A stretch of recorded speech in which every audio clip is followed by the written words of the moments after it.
में तो भैया छोड़ो। थैंक यू, बहुत शुक्रिया आपका। बीरेन जी भी हमारे साथ परिचर्चा में शामिल हो गए। बीरेन जी, पिछले 48 घंटे बड़ी रोलर कोस्टर टाइप की राइड चल रही है निकाय चुनाव को लेकर, और यह ओबीसी रिजर्वेशन स्कैंडल बड़ा गंभीर होता जा रहा है। आयोग का भी गठन हो गया, सरकार सुप्रीम कोर्ट भी चली गई है। क्या आप ये पता कर पाए कि किन बिंदुओं को लेकर सरकार सुप्रीम कोर्ट गई है? देखिए, सुप्रीम कोर्ट में जो एसएलपी हुई है उस पर जो जानकारी आ रही है उसमें सिर्फ इतनी बात है कि सुप्रीम कोर्ट को ने सूचित किया, सुप्रीम कोर्ट का सरकार ने, कि हमने आयोग बना दिया है। लेकिन हाई कोर्ट के जो फैसला था उसमें कहा गया था कि आप निर्धारित समय पर चुनाव कराएं 31 जनवरी तक। उसके लिए कोर्ट गई है सरकार।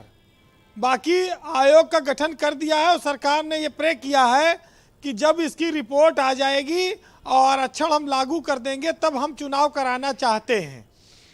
कुल मिलाकर बात इतनी है। हाईकोर्ट ने कहा था कि आप तुरंत चुनाव कराइए, बस इसी एक बिंदु पर ऐसा लगता है कि वहां पर सुप्रीम कोर्ट जाना पड़ा सरकार को। दूसरी बात यह है कि चुनाव तो देखिए आज नहीं होगा, 1 साल बाद होगा। ये जो आपने बताया कि आज हम दिसंबर में जहां खड़े हो सकता है कि अब निकाय का चुनाव अगले साल दिसंबर तक हो या उससे 1 महीना आगे पीछे हो जाए, तो ये निकाय चुनाव ने विपक्ष को एक बहुत बड़ा हथियार दे दिया बैठे बिठाए। और इस छीछा लेदर के पीछे ब्यूरोक्रेसी, वकीलों की फौज और तमाम न्याय विभाग, एलआर, ये सब जिम्मेदार हैं जो सरकार को सलाह देते हैं। प्रमुख सचिव जिम्मेदार हैं, जिन लोगों पर कार्रवाई कुछ होनी चाहिए थी, जिनके ऊपर लाखों रुपया सरकार का खर्चा होता है। इतने दिन लंबी बहस चली और वो कुछ नहीं कर पाए। ब्रजेश जी, उत्तर प्रदेश में विपक्ष के लिए तैयारी का एक बहुत बड़ा अवसर भी है। ये चुनाव में ओबीसी आरक्षण पर जिस तरह से सरकार को घेर रहे हैं, ओबीसी के बीच जाकर समाजवादी पार्टी के रेम यात्रा लाएंगे, और भी पार्टियां हैं, बसपा है, कांग्रेस है, इनकी भी चल रही है यात्राएं, कांग्रेस की चल रही है, बसपा भी अपनी मीटिंग कर रही है।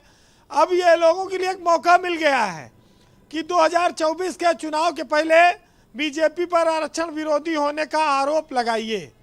और ओबीसी उत्तर प्रदेश में बहुत ज़्यादा तादाद में है, 52 से 54% वोट है उनका। तो स्वाभाविक है कि उनको अगर उनके समाज में बात जाएगी तो गुस्सा होंगे वो, और ये चूक सरकार को इसका खामियाजा भोगना पड़ेगा, ये तो बात साफ है। लेकिन सर्वदलीय बैठक हो या विशेष सत्र हो, देखिए जब सुप्रीम कोर्ट मामला चला गया तो इसमें कोई हल निकलेगा नहीं। हाँ, अखिलेश यादव को, उनकी पार्टी को एक मौका मिला है कि वो यात्रा अपनी निकालें और लोगों के बीच जाएं, जागरूक करें, ओबीसी समाज को फिर से अपने पाले में लाएं। तो ये तो उनके लिए एक बहुत बढ़िया अवसर मिल गया है। लेकिन हर अवसर को बीजेपी देखिए जानती है। अभी बीजेपी भी एक यात्रा शुरू कर देगी, आओ गांव-गांव चलेगी, वो भी कहेगी कि चलो हम ब्लॉक पे, मंडल पे, हर जगह लगा देगी, नेता मंत्री विधायक उसके यात्रा निकालेंगे। फिर लखनऊ में रमाबाई मैदान में कोई बड़ी रैली भी हो जाएगी, प्रधानमंत्री भी आएंगे, उसमें ऐलान हो जाएगा।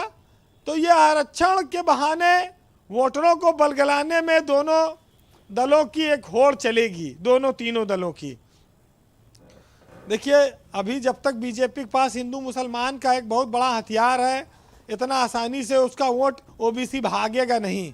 बाकी एक मुझे जो आशंका है वो मैं आपको बताऊं कि इस ओबीसी आरक्षण के चक्कर में हमारे दोस्त बैठे हैं राजभर की पार्टी के अरुण जी, इसमें दारा सिंह चौहान और धर्म सिंह सैनी और ओम प्रकाश राजभर, इनकी लॉटरी निकल सकती है।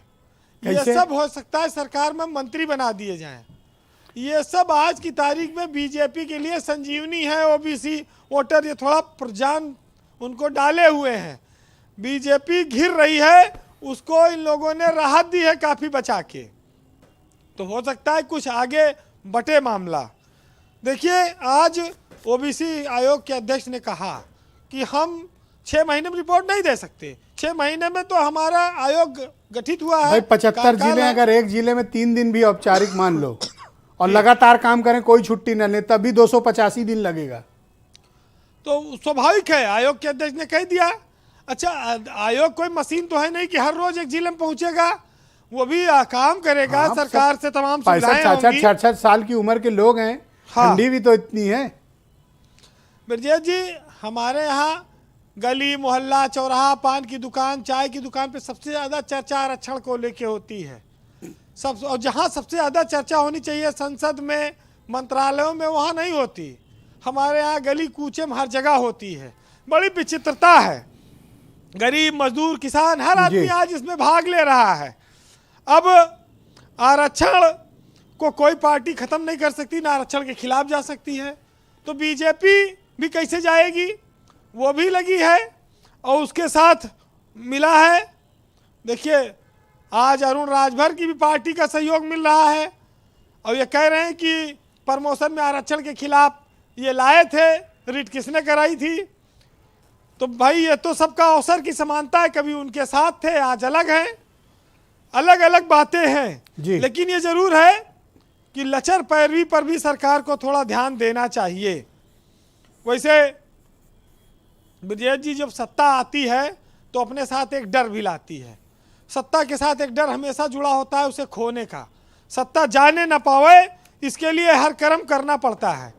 इस निकाय चुनाव ने हमारे युवाओं का बड़ा नुकसान किया, बड़ा उनका भरोसा टूटा।